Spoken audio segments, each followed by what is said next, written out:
And we're back. Oh, great to have you here, everyone. Truly appreciate you joining us. It is, of course, Gerald Glassford. Oh, I- That's the winner of the night right there, M24. I don't care what has been typed out. I don't care what will be typed out throughout the rest of the evening. We have a winner right there. There you go. It is Gerald Glassford. Thanks again for joining us right here at the Lakers Fast Break Podcast. Of course, go ahead and make sure you like all the stuff that we do, including my show, my other show. I do this show. I own this show. I run this show.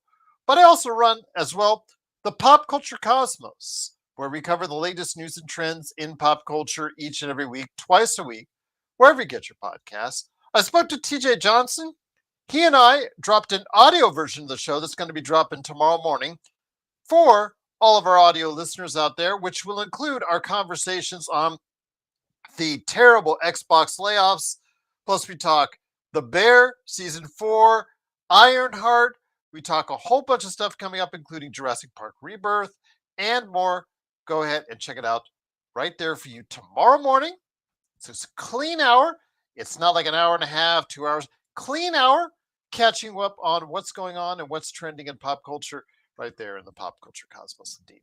Of course, also as well, Joe Soro, he'll be coming up here hopefully in a bit. He is going to be on later on tonight on his channel, the Joe Soro channel. So 9 to 11 for here. Then 11, Joe's going to touch on a little bit more Lakers plus Dodgers. So go ahead and check him out on the Joe Soro channel on YouTube. Plus also as well the Joe Sorro experiment on Playback as well. And to Div out there, I checked on Playback. I don't see any games with Luca. I'm able to go ahead and showcase out there for you on the Playback channel. But we will be showing, starting on the 5th, we will be showing on the Playback channel the Lakers games at the California Classic. So go ahead and join us for the California Classic. I'll have that on our Playback channel so you can watch there. But no, Div, I will not have the Luca channel. I looked, and Playback does not have any of those Euro games available. I have reached out to Vari, aka Sports Baby, and Mark, aka Xbox. Hopefully, my Australian friends can help you out on that, and they can pump it over on the Joe Soro Playback channel as well. But also, of course, Daniel Barry Sports Highlights. Yo! Also, of course, as well, Alfred Esmond on Twitter. Stone Hansen at report_court on Twitter. Legend, I got Next Sports Media. The Laker Holics crew. I don't know. Sean, do you think Laker Tom is saying that Deandre Ayton is the next great Lakers center by now? Do you think he's already typed those words? What are the odds on that? Because, I think he already had like 5 or 6 articles ready to post, Gerald. Okay. All right. Because, you know how he is. He was saying Colin Castleton was the next great Lakers center, and we saw how that went. But yes, follow the crazy guys today at the Lakerholics crew at Lakerholics.com. Of course, also as well, want to go ahead and give a shout out to Empire Jeff. He, I guess he's going to have a show where talking about Jaxson Hayes and debunking, I guess, the controversy that Trevor Lane started earlier today in regards to the fact of does he have a no trade clause, or does he not have a no trade clause by the fact that he signed a 1-year deal and the whole bird rights issue and all that. So, well, it's in the collective bargaining agreement. He does have a no trade clause. It's in the collective bargaining agreement. But yeah, so he said that Trevor Lane did, but I guess according to what I saw, the listings that Jeff is going to be talking about debunking it, and I don't know. Like I said, after our show, after Joe Soro, go check out Empire Jeff TV. Clear it out. I'm not going to make a big deal about it because Jaxson Hayes is at a year at $2.8 million. It's the veterans minimum. Really, how much do we actually care about whether or not we can trade a veterans minimum contract? We need to discuss the player and how he fits on this team going forward. That's what we're going to discuss on today's show. But yes, give Empire Jeff a shout out. He also covers the Dodgers as well. And then, of course, again, tonight after at 11 p.m., the Joe Soro channel as well. But it is, of course, Sean, the Magic Man Grice, the madman for Toronto. He is back getting off the Toronto freeways, back right here with us. It is the Magic Man, Sean Grice.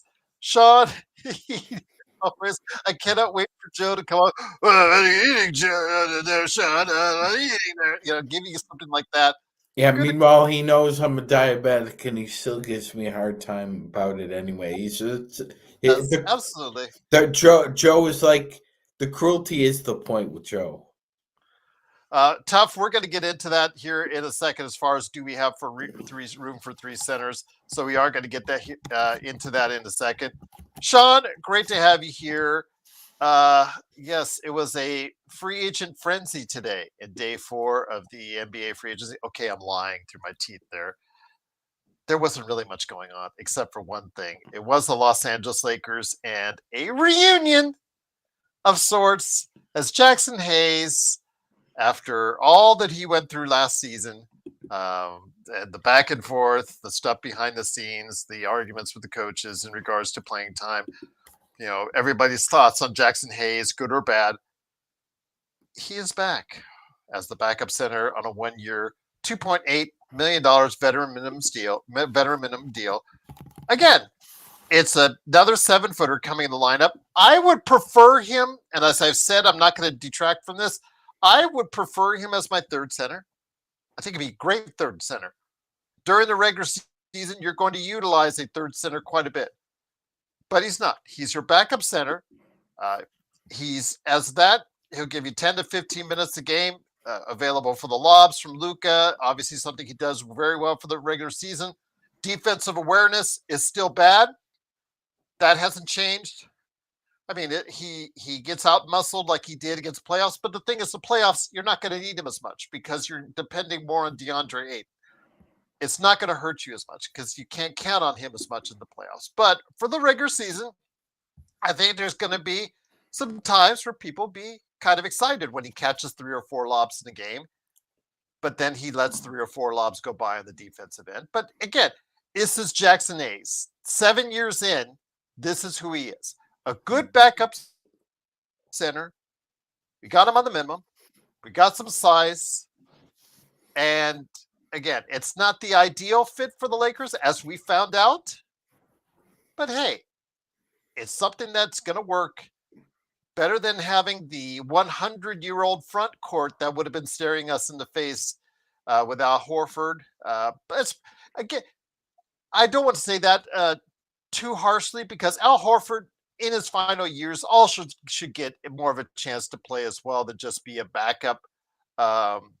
With Boston, yeah, he was technically a backup, but he got a significant amount of time, and he can still do things out on the floor. So maybe he'll find a better fit, maybe as a starting center for Golden State or Indiana going forward. But I think this is good for what it is. And what are your thoughts on bringing back Jaxson Hayes? Again, he has his flaws. We know this, but in a reduced role like it once was behind Anthony Davis, it doesn't look so bad. It doesn't look so bad at all. Actually, no, it doesn't, Gerald. I agree 100%. I mean, between Deandre Ayton and Jaxson Hayes, we know what they are and what they aren't. And both have flaws. Both are productive. So I think instead of looking at the center position last year, like, to use the Forrest Gump line, life is like a box of chocolates, Gerald. That's kind of what the center position was like last year. You didn't know what you were going to get. Now it's like a ham and cheese sandwich, Gerald. We know what we're going to get for lunch every day as a Laker fan for 82 games, which is fine. DeAndre Ayton is productive with 14-10, 16-10. Hayes, like you said, Gerald, can be very productive, very energetic, but is prone to lapses in focus and awareness, and that comes hand in hand with his at times bewildering athleticism to clueless defense in what seems in like a blink of an eye can happen with Jaxson Hayes. Yeah, again, it is what it is. On a minimum deal, he has his limitations. When you saw he was thrust into the starting role, you realized why he's a backup. He'll be a career backup. He is who he is. He had his chance to become a starter. He had the promise coming in as a top 10 draft choice. Didn't quite work out. And the first time around in New Orleans, they understood what they had and didn't have in Jaxson Hayes. They let him go. People were wondering why. He's a healthy, athletic 7-footer. The Lakers picked him up for a song. It worked out pretty good when he was AD's backup. Then you asked him to go ahead and start, and then you saw the flaws. These are flaws that we pointed out. These are flaws that I pointed out. As far as defensive awareness is really poor. His ability not really to rebound is really poor. But as a lob threat, that's what he does. And a lot of people are just so fixated on that point. As far as him getting the 2, 3, or 4 lobs a game, but not seeing the other end of the picture. Yeah. Let me just say this. In a reduced role, in a 10 to 15-minute role, those flaws don't stick out as much. He gives you energy in the right situation. Again, catching those lobs can be an exclamation point on a good run for the Lakers from time to time. And that's okay. That's not bad. Just don't expect a whole lot come playoff time from Jaxson Hayes. And as long as you're not depending on him, I think, again, for a minimum deal, I think it's pretty good. I'll take it. I would have liked Chris Boucher, your man from Toronto, probably to give that a whirl a bit better as a guy who can protect the rim and also shoot the 3. But again, beggars can't be choosers. Beggars can't be choosers, Gerald. And maybe the Lakers want to spend the BAE on somebody other than Chris Boucher, but I think that would have been a wise investment as well, Gerald. That being said, I mean, yeah, you could do a lot worse than Jaxson Hayes' backup center in the NBA. So I think he'll be productive. I think it'll be a usual Jaxson Hayes season. Hopefully he's able to stay healthy. And I think he'll just learn to blend into whatever role is thrusted upon him. I will say this, though, Gerald. It's going to be interesting here because while both centers are very capable of being lob threats, neither one of them has a predilection for getting the free throw line. Now, you would think there'd be a causation with correlation with that, ladies and gentlemen, because most players that me and Gerald can mention who are lob threats get to the line a lot. However, Deandre Ayton and Jaxson Hayes have that unique skill set where they're athletic enough to catch lobs, but not athletic enough to get to the free throw line, Gerald. That's just not their deal. Some people are to get to the free throw line, like SGA, Luca, at times LeBron. Well, as well. and there are players Some who have those like skills. I said, a combination lob and free throw is, that's a unique skill. Only about 3 or 4 guys in the league can do that. Ant can do it. Jason Tatum can do it. I'd make an argument that Zion can do it. That being said, we need something out of there, though, Gerald. They need to be able to establish some kind of presence because that's the one thing now. You have 2 players with what their limitations are on offense. So Ayton's a lob threat and he can hit the mid range. We need to be able to establish space. Like, I know Ayton's looking forward to playing with Luca. Well, if you're not prepared to go to the free throw line, then head back to the 3-point line because Luca needs all the room he can, Gerald, because we saw what happens when things get gummed up by centers not being aware of where they are and what's going on in the game, a.k.a. Jaxson Hayes. And also, Gerald, we need to also establish the fact that it looks like Maxi Kleber is now penciled in as the third center. So dear God, help us they all. couldn't that obviously they couldn't find a sucker for that contract. So now Maxi Kleber is the third center. That's true, but we did get Luca. Whenever I look at Kleber, I ask myself why, and then I say, you know what? We got Luca. We could just say when Kleber goes out there and understand why Dallas fans like Frank, that's in the chat right now, were so frustrated with him over the course of time as his play, and you look at his stats. You don't even need to see the product on the court, but I have. You just need to look at the stats to tell you how it went off the deep end and also the injuries went on the up end. I'll just say this when it comes to Kleber. Whenever I look at him for the rest of time, I'll just say he got us Luca, and I'll leave it at that.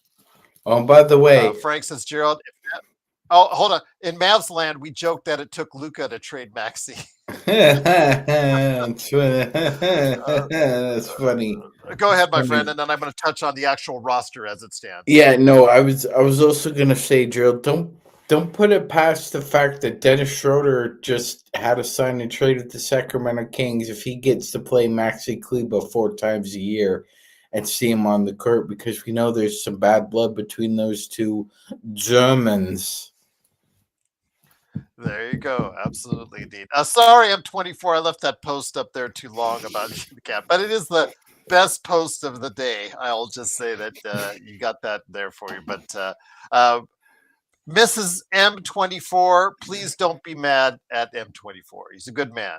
You just threw up on the cat, and we'll just leave it at that. But it is, of course, the Lakers fast break. It is, of course, Magic Man Sean Grice along with me, Gerald Glassford. Thanks again for watching, listening. Truly appreciate it. Jaxson Hayes has signed a 1-year, $2.8 minimum deal with the Lakers.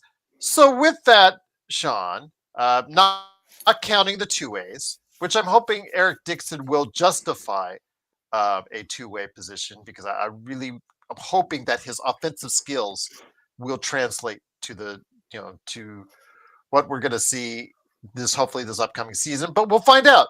Again, starting on Saturday. Saturday we'll have at about 3:30, I think it is, on ESPN2, or if you want to go and check it out, it'll be on Playback. So the California Classic will be there starting on Saturday.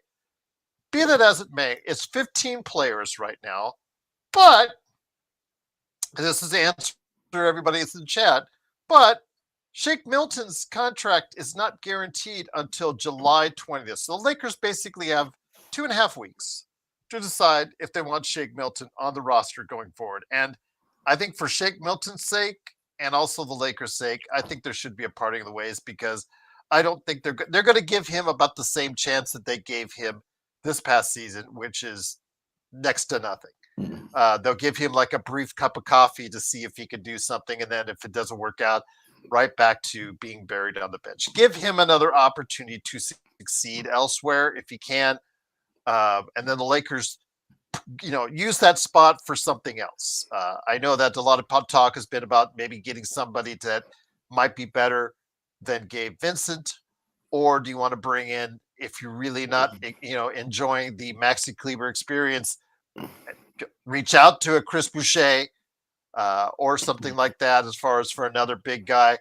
At this point, what do you want? Let's say Shake Milton is sent out in the next 17 days, excuse me. What would happen with that slot? What do you want to see with what's available left? What do you want to see that roster filled with? And Legend, if you want to stop by, I sent you the link, man. So I think it's a fait accompli now, Gerald, that at some point in time, De'Anthony Milton is going to become a Laker. That's the most likely scenario that I've heard and seen. We talked about it. It's just, okay, how is the knee? He had the ACL early in the previous season, so that's on the plus side as far as his rehab and recovery. Could you realistically just leave it open, waiting for maybe a Damian Lillard if he would be accepting of a role playing offside Luca or coming off the bench? I don't know if on that. Maybe he wants to go to a team where he can get more money because remember, he got bought out. I mean, I see not bought out. He got waived and stretched, so he Waived, can yeah. get more. Yeah, he could get more money, a lot more money, if the opportunity arises. So that's the key there. As opposed to a buyout, he got waived and stretched. So I that's think the something issue, interesting there as well. yeah, the issue with Lillard, Gerald, I would say to him and his agent is you were slipping before the Achilles injury. There was, we know you weren't an all-world defender, but NBA defender nonetheless. That being said, your offensive game has dropped off a little bit as well. You're not the sharpshooter you used to be, and you're definitely not the facilitator you used to be. So, yes, you're going to have to accept a role that's probably off the ball, coming off the bench beside Luca. Take it or leave it. And you're right, Gerald. He's probably going to want to look for a better opportunity elsewhere. Considering the fact that, the Milwaukee Bucks are paying him $110 million over 5 years to do whatever the hell he wants. Damian Lillard can now do whatever the hell he wants, Gerald. He's getting all the money that's owed to him, and the world is his oyster right now. There you go. So what? Let's just say again to 20. The Lakers decide by the 20th. I would really on. love to see. I would really love to see Pelinka and whoever is left in that pool of Laker management to really try and sign one of these young 3-and-D players that have either their contracts have been rescinded or they have somehow fallen out of favor. We saw what happened with Trey Man, Gerald, so he's off the market. But Cody Martin is still out there. Gerald, Amir Coffey is liked Amir by a lot of Coffey. people. Gerald, Milwaukee had to renounce the rights to Ryan Rollins. I love Ryan Rollins. I think he could be a defensive player of the year candidate for the right team. This guy's 6'4", 220, got the right kind of bulldog attitude. The point of attack defense is really good. I would love to see the Lakers use the BAE on him, at least I for a would say year. Amir Coffey, though, as well as a strong Sure. because the fact that shot 41% from three, 6'7", good size as far as from the shooting guard or small forward. I know a lot of people talk about Deandre Milton also as well, shot 40%. And We just really, need to get bigger. We need to get bigger. Melton 6'4", Rollins is 6'4", like Gerald said. Coffey is Coffey's 6'7". 6'7". We need to get bigger. Like Vince, we saw what happened in the playoffs. Everybody with the past couple of years with constantly Gabe Vincent and Austin Reeves getting beat up in the backcourt, Gerald, or Pat Beverly, or God forbid, Shake Milton. You got to get a little bit bigger in the backcourt. Absolutely, because again, Bronny James, small. You got a really small Gabe Vincent. The thing is, though, if you decide to go right now, whatever's available, guys, the most attractive spots are in the shooting guard and small forward position. Point guard, even though I think they would kind of like a replacement for Gabe Vincent. If you really want to go that route, there's not a whole lot to choose from. Please don't tell me Chris Paul. Please don't tell me Chris Paul. I've already the idea of having Al Horford on the team as 100-year-old front court with LeBron. That would not be, and add anybody else in there would not be good. Try a lineup with Chris Paul and LeBron as well. I just think at this point I would lean towards a wing. And Amir Coffey, I think I'm feeding into the intel with him and Blood. I am thinking Amir Coffey. If we're not going to go with somebody like Chris Boucher, I would say Amir Coffey. Let's go with him. If you can't reach out and you don't have enough money for Quentin Grimes or a Cam Thomas to really, get pry those guys away, I would say one of those guys, Amir Coffey. Amir Coffey, I think, for me as well. I think that's Amir Coffey. I'm sorry, Johnny. Wenyan Gabriel and JT Thor are not walking through that door. Oh, I made a rhyme. Try the Kings, though, Johnny. You like the Kings. Have them walk through Vivek's door. Yeah, maybe that'll work. Go ahead, Sean. Your thoughts, my friend. But I love Johnny. Well, you know what, Joe? I honestly think, in the old CBA, I think there'd be a time and a place where the Lakers could probably take an advantage of this situation with restricted free agents because of the old poison pill clause that was in restricted free agency contracts that was most famously made by with Jeremy Lin and Omir Sheik. Um, from the Houston Rockets. Unfortunately, yeah, those levers are not available in this new CBA. This new CBA is crippling to try and not only keep your own young, promising, developing players, Gerald, but to snatch a player or two from another team. That makes it exceedingly more difficult. And we this is just the universe we have to live in. Ultimately, Gerald, I think when this gets renegotiated, they have to do a whole everything out by the studs and we repave because it is just a bad CBA that you've got to fish through to try and find talent like this because you've used up your MLE, you only have your BAE left and your veteran mins left. That's it. Plus, you have to be aware of trades because Gerald, at this point, we've heard rumors about certain wings available. Gerald, personally, right now, so to speak, I do not like.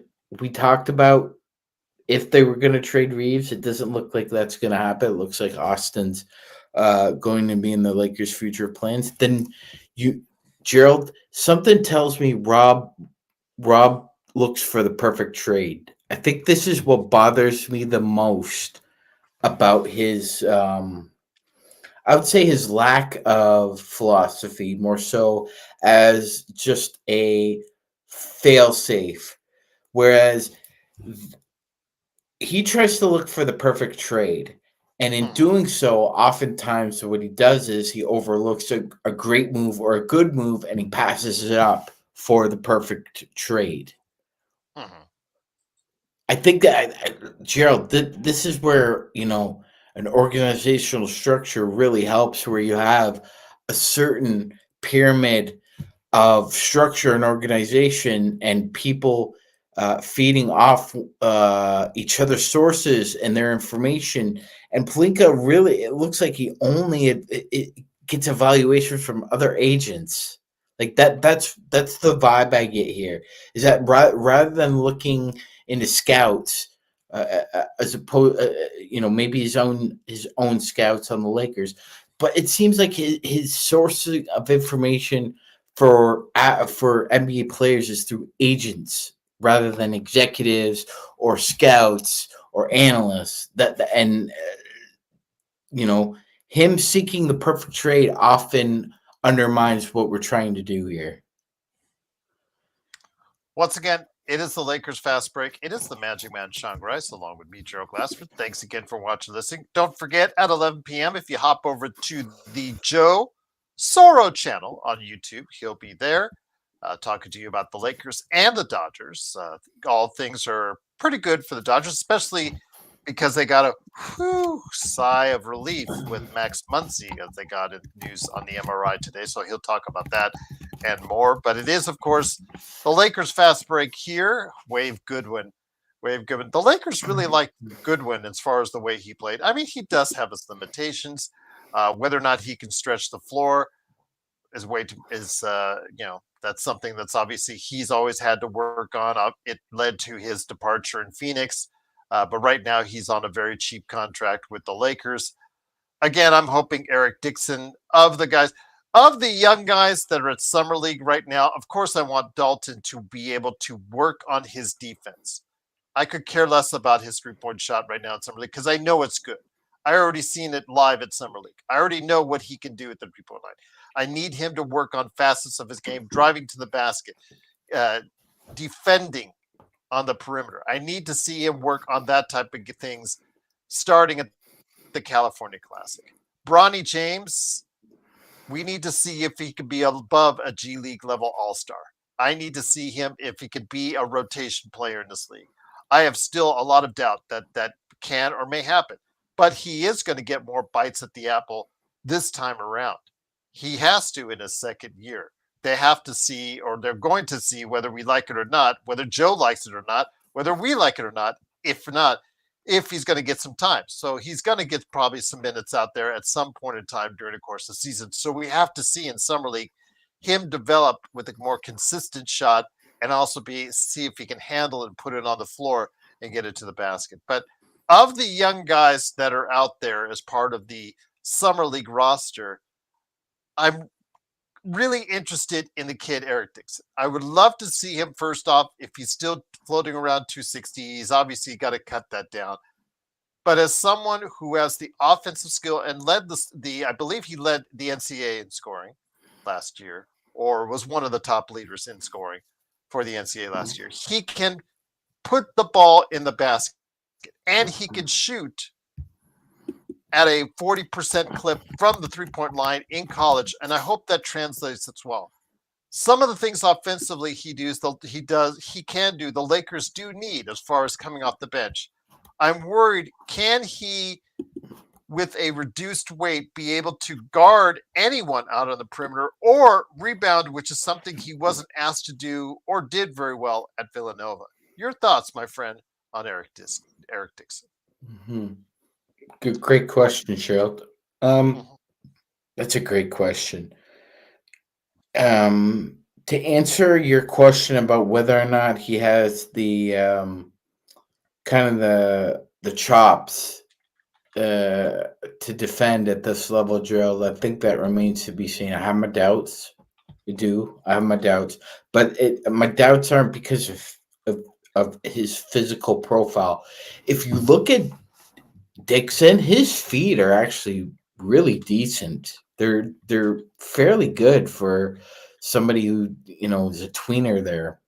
So if you have decent feet and you lose weight, I think you can work on that. I think one of the big problems, Gerald, the guys that I'm going to use him, God rest his soul, Robert Tractor Trailer, God bless you, Robert, and guys like Kenny Lofton Jr., Gerald, I think because they had a lot of girth, they were able to create separation offensively, and Dixon was able to do the same thing at Villanova. Because you're just a little bit bigger, you're built more like a farm kid than most guys at that age.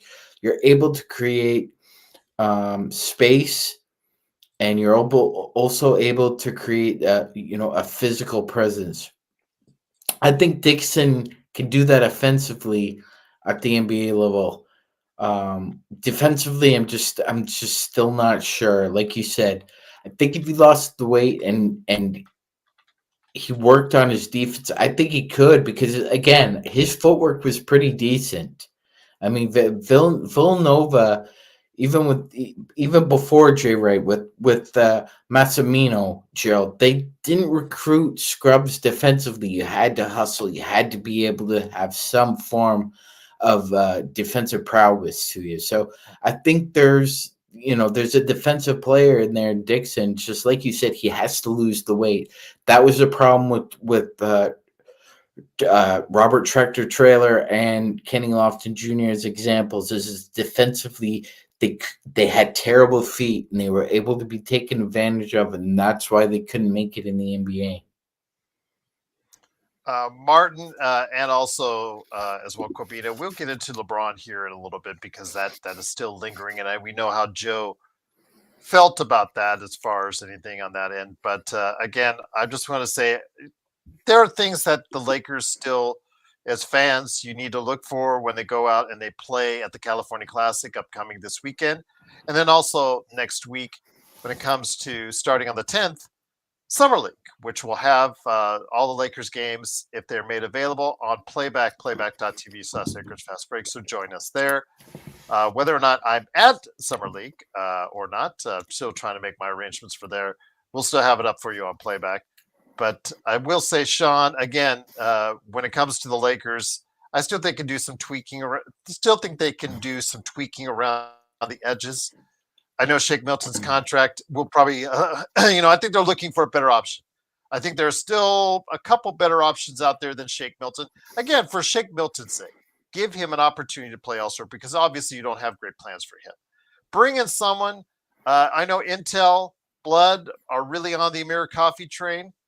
I don't see that as a bad choice at all. I see that someone, who plays pretty Reliable. good for the Clippers. Yeah, viable for the Clippers. I know he has some flaws, especially on the defensive end, but someone in his limited amount of time scored almost 10 points a game, 40% from the 3-point line, 90% from the free throw line, and 40% from the 3-point line. Almost 50% overall. Those are not bad numbers, Sean. Those are if the Actually, Gerald, if you're paying that for the BAE, you're paying a third of what you're paying DFS for the same production from Amir Coffey. So I mean, thank you very much. Yeah, that would be a good move. Absolutely. So we'll see what happens in regards to that. I know that you guys are talking about Jonas Valanciunas, and Sean alerted me to this earlier, the possibility that he is verbally committed to sign. Is it with a Greek team? Yeah, Olympiacos Panathinaikos? Panathinaikos. Yeah. Yeah, Panathinaikos. Say that 10 times fast. And he's willing to give up the full amount he is owed by the Nuggets to leave the NBA. That's per league alerts. So I haven't heard it from Shams. I've just heard it from Full Court Pass, Basket News, League Alerts. Maybe he is getting homesick, so we'll see. But again, it's not official as of yet, but it's something that has been rumored on Twitter.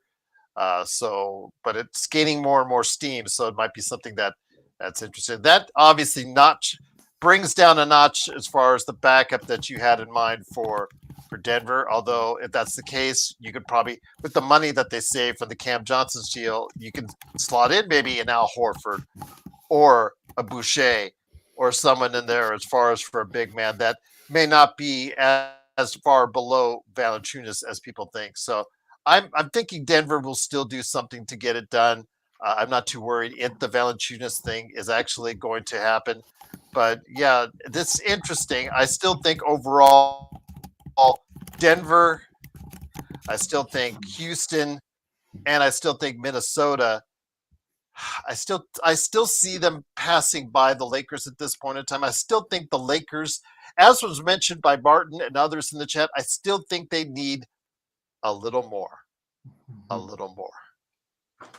Yes, a little more is right. I agree. I agree with you. I agree with Martin. I think a lot of Laker fans agree with that, Gerald. It's not there yet. There's still a little bit of a talent gap. You need to close it as much as you can. Legend of Experiments says Gerald Sacramento took Sarich. Yeah, that was the funny thing. I mean, Sarich was a complete disappointment in Denver, and Sacramento took on the money. Well, the reason why was Sarich is expiring. That's why, and Valanciunas has 2 years remaining. That's why I think they were saving $10 million. Sacramento was, so that's why they took Sarich, who played like a stiff last year, for lack of a better term. So I think that's probably why they were saving money. That's why they took the deal, and I think that's why they'll probably still take the deals because they want to just to wipe that extra $10 million off the books. As far as, but Jonas was going to leave anyways. Yeah, Jonas was going to leave anyways. But again, but I mean, this is the second year in a row, ladies and gentlemen, that the Sacramento Kings have traded away a player that has decided to go back to Europe. Yeah, I don't think Sacramento knew that or was made aware of that, because if that's the case, then they could get a buyout for that. Or maybe it's just about saving the $10 million, Legend. Even if you have to pay it out or he pays it back to you, however that's going to work itself out, we'll have to wait and see. But maybe Sacramento wasn't aware of his desire to move back if it comes to fruition. Again, I've not seen any official reports or Shams or anybody from ESPN, the NBA, really put that out there. I see this from alternate sites. sides, but it's since it's gaining so much steam, it obviously is looking more and more that might be the case, and we'll see how that lays itself out. If he's willing to just bypass the entire $20 million, obviously if that's the case. It's not just a case of homesickness. I'm assuming he's going to get that 20 million recouped overseas as well. Yes, 100%. It looked like the numbers were, Panathinaikos was offering 12 million, and I believe he was only getting around Per 10.4. year? Yes, Gerald. 10.8. Yeah. 10.8. I believe it's 10.8. But yeah. That would make me want to go to Greece for an Yeah, extra I million. mean, look, absolutely, Gerald. He's from Lithuania. Do you know what an extra $1 million American can do in Lithuania? You can live like a king in Lithuania for an extra Yeah. $1 million. Absolutely. And Johnny, you're right, Johnny. That's probably the most correct statement. This is the second statement. This is the second best statement of the day. Emission 24 still has the number one slot. Johnny is right there as well. You're right there. You're right up there with your statement of the day. Second best statement of the day, right there. Joe Sorro, you like no one. That's correct. Outside of his wife and kids, I don't think he likes anyone. But that's beside the point. Joe is hopefully going to join us here in a little bit, but make sure you join the Joe Sorro channel at 11 p.m. because it is Joe Sorro talking about the Lakers and the Dodgers as well. Of course, it's Gerald Glassford along with, of course, Magic Man Sean Grice. Thank you so much for watching, listening. Legend, yes, that will free up some more money as far as what they can offer Horford or another trade. You never know, Legend. They might want to go ahead and get more dead weight off their bench that didn't help them when they needed to, and it gets even better if that's the case. The options for Denver are there, and it's just again part of the reasoning that I still think, despite the, how should I say this nicely, Sean, with the mutual return, it's like, okay, you leave your girlfriend, and then you realize maybe there isn't actually anyone better interested in me. I think I'll go back, even though they really don't want me back a whole lot. I guess that out of convenience. So I guess Jaxson Hayes coming back to the Lakers. And the Nobody Lakers, wants me. yeah, exactly. And here he comes back.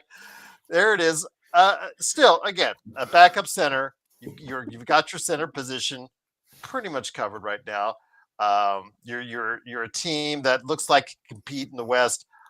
I don't put them in that top four right now. I'd still put them in that 5 through 8 category, however you want to slot them. I see them as right around what you would put Golden State, what you would put the Clippers.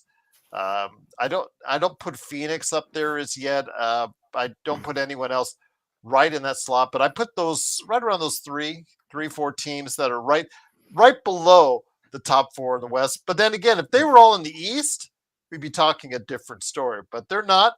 They're in the West. I still think that the Lakers still need things around the perimeter as far as defensively. You talked about 3 and D. I'd like to see a better backup point guard. But then again, Austin Reeves, I think he'll once again take a share of the duties as a backup point guard, along with being the starting guard. So when Luca goes out, Austin Reeves will probably run the point. Mm-hmm. So you're not crippled by it by any stretch of the imagination. But I just, again, seeing how we're doing, again, the fact that I still feel that there's a sense of urgency, still feel that if you make the right tweaks around LeBron and Luca, you can put a team that can compete for a championship. I just don't see the 100% the right tweaks I'd like. But be that as it may, I still see a 45 to 47 win team that, who knows, injuries going one way or the other could be very advantageous for the Lakers to find their way through. 100% Gerald. And one thing I will say is, it's interesting. In the NFL, there's something called turnovers, Gerald. And year to year, that differential usually does not translate. So just as an example, a team may have, 14 takeaways and only 4 giveaways, right? So you're a plus 10. But that doesn't always translate to the next year. Similarly, in the NBA with bench scoring does not always translate year to year. Now, we had a terrible bench, Gerald. We had a bottom 5 bench. The Lakers, the Knicks, the Kings, and the Nuggets. Can't forget about the Nuggets, Gerald, because you told me, Sean, they're gonna I don't like to be mean to you, Sean, and say I be. was right, but You're right. yeah, I was right. All right. but Let's leave it at but I that. mean, I don't see a big improvement there, Gerald. Do you with Jake? Well, New York, first off, with Mike Brown, will start playing their bench. I mean, they'll dust off some guys. Finally, Ariel Hookporty, who signed a one deal, they'll dust him off. They'll dust some of the guys off. They're going to get Clarkson in there. Okay, Yabusele. so they're going to be an Yabusele, improved bench. Yes. yeah, they're going to be improved bench. The Yabusele signing will be great. Robinson in a contract year. Watch how healthy he'll be this time around, Sean. It will be amazing the healing powers for Mitchell Robinson in a contract year. It's going to be amazing, those healing powers that these players have in that dirt. I'm just going to say this. In fact, I expect some healing powers for Deandre Ayton to probably get around 70 games, which would be close to his high as an NBA player, because he's only played above 70 games once.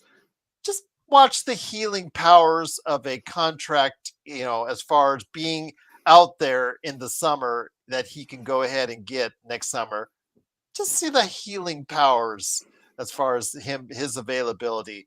Just see how that works. Of course, if it's a legitimate injury, I understand that. But you know how it is. A lot of these players that are seeing free agency, they have a tendency to get a little bit healthier in that year or play a little bit more injured per se. Don't you think?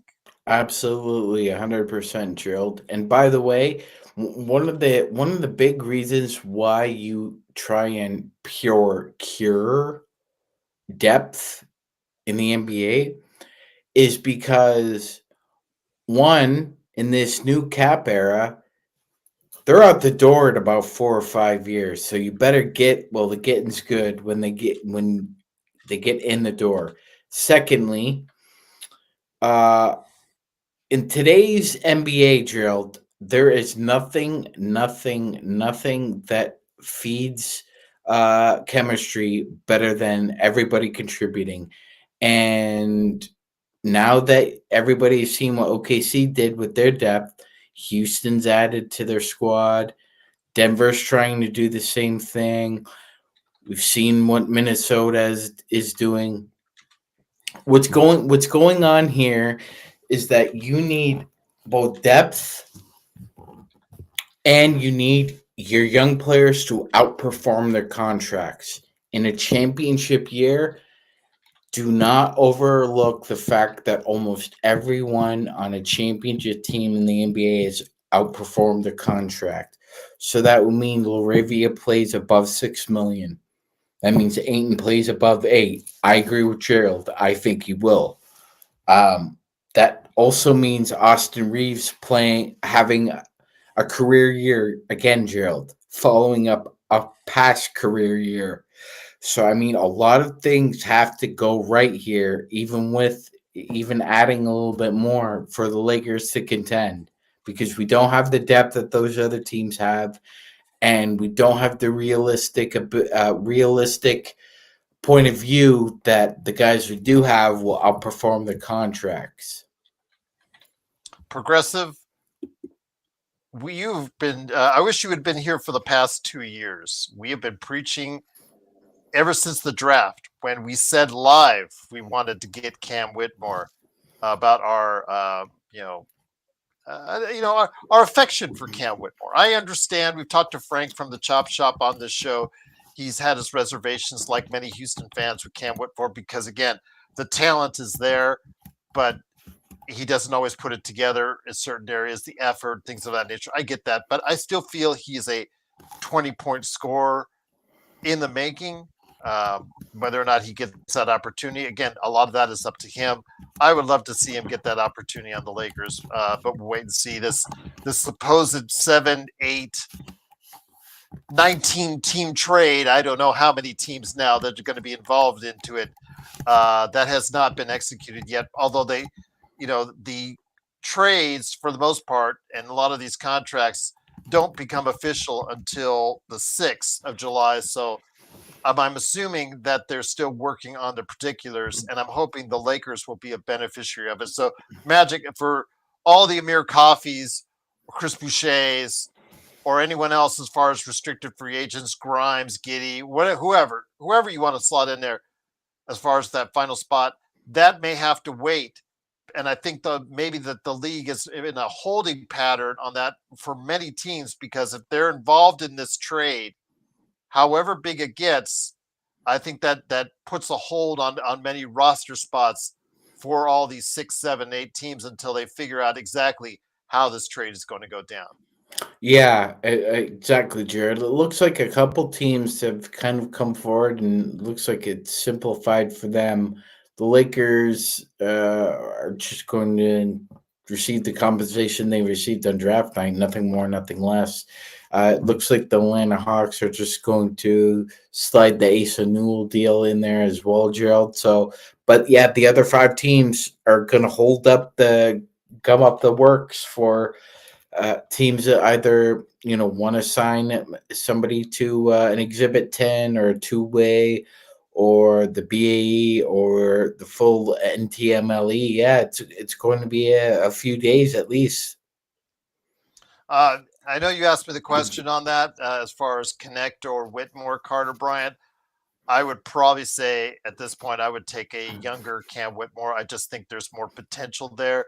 I love Connect. I love his outside shot. I know a lot of people have been endeared to him. But as I've said on this show, as much as I love Connect as far as the offensive end, there's the defensive end. He is one of the softest players in the NBA.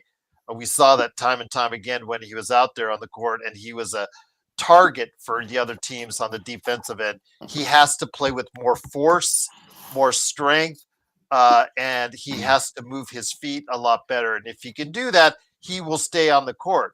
If he can't do that, Sean, Connect is still a liability, and that could follow him wherever he plays, wherever he goes. If he cannot defend, even at an acceptable level, I'm not even talking about at an average level or whatnot, just do enough to keep yourself on the floor so you can showcase your skills as a premier outside shooter. If he could do that, that would be awesome for the Lakers. I'm not convinced, though, that I will see it. I really like the kid. I saw him live Summer League. I really like what he does, his work off the floor, the way he took attention to the fans, his teammates, everything there. I saw this when the camera lights weren't on. I really want this kid to work out. I really would rather work out as a Laker. But if you told me today, which would I go for, a Whitmore or a Connect, I would have to go with what Whitmore can do. That's what, 4 or 5 years younger. Hell, can we do the? Can we swap shooters? I'll take Reed Shepard. You guys want Dalton Connect? I don't think they'll get. I also saw Reed Shepard play against Dalton Connect that first game. Well, also because Bronny, I think that was the same game Bronny missed. He lit him up pretty good, Gerald. He lit him up pretty good. Oh, he was toying with Connect from the outside. He was doing his fancy dribbling, whatnot, and then all of a sudden he's chucking up, and it's just like a man can dream, though. Man can dream. Everybody was oohing on it. I mean, that's why I thought Reed Shepard was really going to hit, but obviously he had his first season. We saw how that went. With the revamped roster in Houston, they're obviously going to give it a little bit more. Reed Shepard a little bit more prominent role and see what they got there with him. I think they're going to be pleasantly surprised with Reed Shepard, but I can't Whitmore. Again, it also comes down to the age. Connect is a more finished product at what, 24, 25 right now. Yeah. And then Cam Whitmore is at 20 or 21 at his age. So that's what I would go with. But again, we're just all speculating that Whitmore may have to be traded. I mean, they waived Jock Londale, was it today or yesterday in Houston? So they're going to have to go ahead and figure that out as far as the taxes and where they fit into that. So they may not need to make the moves that everybody is speculating on if they're still trying to facilitate a large multi-team trade. I'm just hoping the Lakers can get involved, and if they're smart, they could go ahead and do what they can to benefit from it, Sean. Absolutely, Gerald. Because I'm with you. If we don't have to separate the relationship between the Lakers and Dalton Connect, we shouldn't have to. From what I see on the socials, Gerald, he's going at it three times, 3 practice sessions a day. So it's not for a lack of work ethic if he comes back and it's still the same results. At that point, you just kind of maybe throw your hands up in the air and say maybe it is the situation he's in. Maybe if he went to another place, he'd thrive. I think the judgment is still out on that one. I still have high hopes for him. I wouldn't trade him for Cam Whitmore right now. I mean, God, he only got through his rookie season. We've got a team-friendly contract here. You can evaluate him for 3 more years, Gerald. Yep, absolutely. 805, thank you so much for the super chat. Could we swing a trade for Jrue or defender? I would not swing a trade for Jrue. I think that a guy in the mid-30s with a mid-30s price tag per year for 3 more years as a defender, he's lost a step, and I would not go there. But I do like where you're thinking, 805, with the defender deal. I still think Herb Jones would be the one I would try to still call and still pry from New Orleans. I know that Jake Fleischer, that Stone was retweeting to say that everybody knows that Herb Jones is on one of the best contracts that's out there. Although his team is one of the dumbest teams out there. Okay, forever how bad we talk about Rob Pelinka on this show, forever how bad and how inconsistent we talk about Rob Pelinka on this show, there's always worse, seemingly. And now with the regime with Troy Weaver and Joe Dumars in New Orleans, I think we might have found that sucker for a team right there, Sean. I think so, Gerald. I mean, if Rob is curly, that makes Joe Dumars baby Huey. I have no idea what they're doing. I have no idea why you would give up an unprotected 2026 pick and possibly the best draft of this decade for who was it? The kid from Maryland. Derek Queen. Yeah, Derek Queen. That kid better produce, and that's putting a lot of pressure on the kid, especially when you've got what happens to Misi now. What happens? You got Kevon Looney going there. What happens if you want to play Zion at the center position? What happens if Zion has his legal troubles? All these variables there. What happens with the fact you've got Jordan Poole there that you brought in? Oh, but by the way, didn't you have DeJounte Murray healing up? Will he be ready? Where does this do? Plus, you drafted a point guard, Jeremiah Fears. If I was Trey Murphy the third and also as well Herb Jones, get me the hell out of here. Yeah. Get me the hell out of here. Yes. I'll go to Detroit. I'll go to Dallas. I'll even go to Charlotte, Gerald, believe it or not. Yep. Just get me the hell out of here. Johnny, if you want Vando on the Kings, talk to me. Or if I'm Rob, talk to me, because I want to get rid of that Vando contract as soon as I could. You know what? That's underscore semicolon. That's probably the best statement that you've made right there for you. Yeah, Vando. We are not on Vando Hill between Sean, Joe, and I. Empire Jeff is still on the Vando Hill. I know also as well Jamie Sweet from the Lakerholics is on the Vando Hill.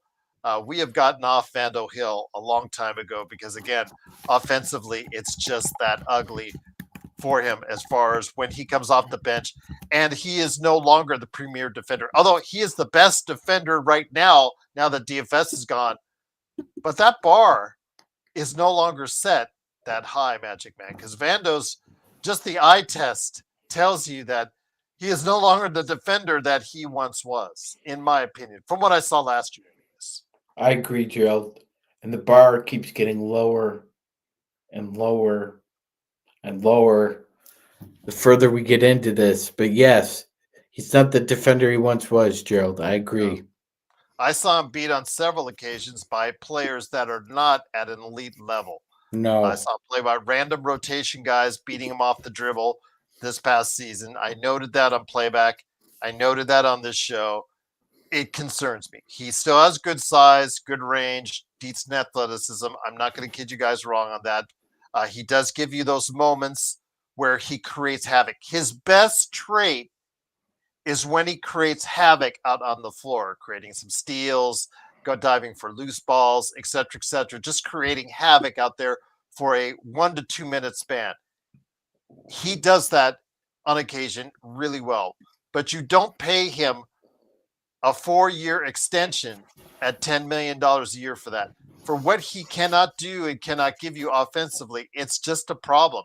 And it leads me into my point, Magic Man. You got Laravia in there. And again, you are higher on Laravia than maybe I am. Also, as well, Stone is really high on Laravia.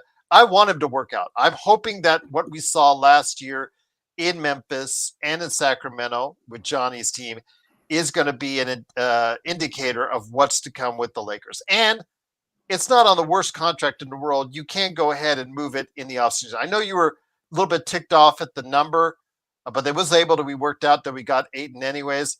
If you don't like it, you could move him before next season as far as the $6 million off there for next season and have that as far as available on the cap. So it's not like it's earth shattering by any stretch of imagination, but bringing him back, bringing Jaxson Hayes back, this was one of the worst benches in the entire league for however you say JJ is. JJ at times tried to utilize his bench during the course of the season.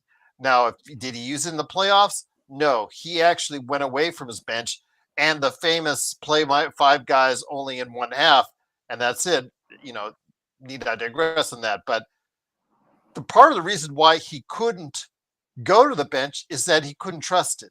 Seeing what he saw over the course of the season, he couldn't trust any of these guys to play consistently well off the bench, which is something is of great concern. And I'm not sure they dramatically improved it by what we got. I'd like to see 1 or 2 more additions to maybe help that bench out. What are your thoughts on the Lakers bench going into this season?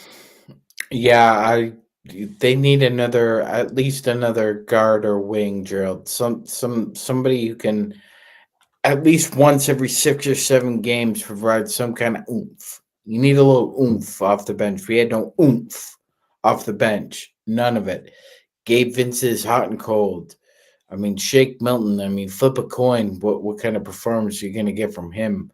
This is number 3 statement of the day, by the way, by Progressive. This is right there. You're if this is the Olympics, you got that bronze. You're right there. You're at the podium, right there. That's good with Johnny and with Mission 24 right there. That's just really tight between that. He said that Vando's aging is like LeBron's hairline, which is even worse. So nice, very nice. Very nice. It's pretty good. That's Yes, pretty and good. by the way, Gerard, Sadiq Bey is in New Orleans. So if you want to go ahead and work that trade out for Herb Jones and Sadiq Bey has to be thrown in. Another guy who wants to play power forward all the time. Yes, I know. That's his career before he got injured in Detroit. He looked like he was going to be something as far as a marquee 3-point shooter, and it just hasn't quite worked out that way again. But Alan says Dalton improvement, Gerald. The improvement has to be on the defensive end, Alan. If he can't guard anyone, he cannot play. You cannot have him out there for extended periods of time. We know he can shoot 40% from 3. But if he's giving up 6 points for every 3 he gets, that's not going to help your team. If I'm going to tell you this, Alan, if he dramatically improves his defense, he will get consideration for most improved player. Yeah, absolutely. But I did want to mention Progressive. Before you state it like that, remember it's a 3-year career. and the 37%. He's actually averaging 37% over the course of his career, but his first 2 years were at 33 and 34% shooting. So do you take the first 2 years of his career in consideration and say that's who he is? Or do you take the 1 year he did shoot 44% from three in Memphis, and later on in that same year, the 38.5%?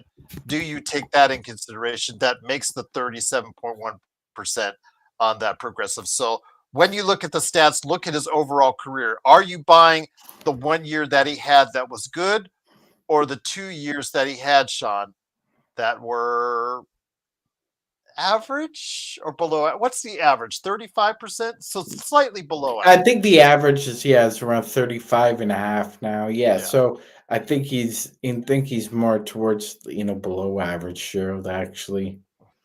And I really want Connect to work, Progressive. I really want Connect to work, but he has to not be just be acceptable. Alan, just be acceptable. You and I watched on Playback when he got beat time and time again on the defensive end. They could not keep him out there, and they weren't getting him the ball. So it was just he became a target on the defensive end. He has to become an integral part of the offense, and he just has to improve just enough on defense to justify him being out there. I think he can have a strong season on the Lakers or someone else. He just has to improve in certain areas just enough to keep him out there so he can be given the ball, given the opportunity to go ahead and do what he does best, Sean. Yes, Gerald. I think that's what you have to emphasize if you're JJ Redick at this point with what you have on the bench. We don't have world beater as far as defenders go, and we don't. Rebounding is going to be an issue too. That being said, if they can run in transition, I think this group can alleviate a lot of issues we had during this past season. Because one of the big issues that we had in the first part of LeBron's career as a Laker was that half the time the bench performed well and half the time the bench performed poorly. And in that case, a 7-point lead often dwindled to, say, being tied at the end of a first quarter, Gerald, or being down 8 to 12 points, when LeBron and AD came back into the game. So at this point, it's up to this bench to improve significantly, because we only averaged a hair over 24 points off the bench last year. It's terrible. It's terrible, ladies and gentlemen. That is a bottom 5 bench in the NBA. Your bench needs to average anywhere from 30 to 70 points a game. Now, 70 is on the crazy stretch, but some benches can do that. But you need some kind of consistent productivity from your bench in order to compete, especially in the playoffs, Gerald. We saw it. He did not trust anybody off that bench. So we basically played 5 guys for 5 games, and you saw the results. Once again, it is the Lakers Fast Break. It is the Magic Man, Sean Grice, along with me, Gerald Glassford. Thanks so much again for watching, listening. Truly appreciate it. Another good crowd tonight. Please make sure you like and subscribe to get the latest notifications on when we go live on the air with the latest Lakers Fast Break podcast. I'm trying to go ahead and get all your comments and questions out there as best I can, guys. So bear with me. Nay had a question, or Nay had a comment here. Who helps the Lakers? And a good question, too. Who helps the Lakers more this year, Sean? Bronny or Dalton? You know how high, for lack of a better term, we have been on Bronny in the entire tenure he's been here. We've constantly said he's not an NBA player. He looked like a G League All-Star at the end of last season, not an NBA player. But that has to change. This is his second year. He's no longer a novelty. No longer should the crowd be cheering when he comes into a game just to treat him as a novelty. No longer should I be going to games like at Summer League here, maybe in about 10 days or so, and seeing him and hearing the crowd laughing when he's breaking up three-pointer after three-pointer and airballing three-pointer after three-pointer. Those days should be done. And if they are, he might actually be more effective this team than Dalton because, as Nay says, he doesn't trust Dalton for a piece of gum on defense. And I cannot blame Nay for thinking that. I can't blame him for thinking that because we saw it. You have to give effort. You have to be smart on defense. You have to be aware on defense.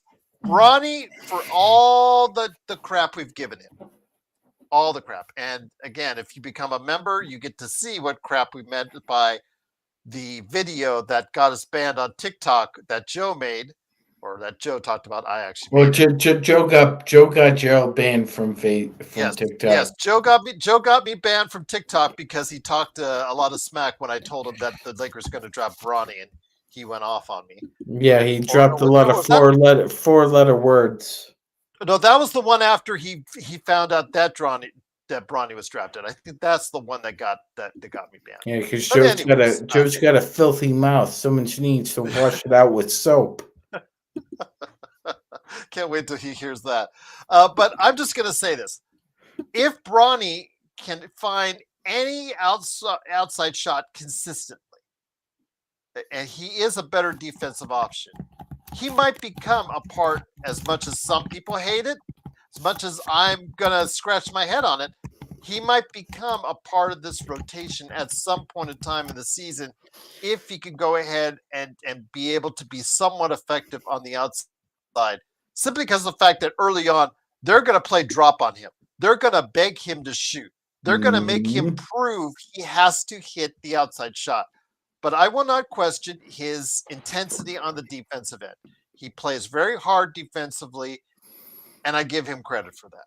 But offensively, he is as inept there last season as Dalton was on the defensive end. If we could combine the players into one, we'd have the problem solved, but we don't. So that's a good question, Nay.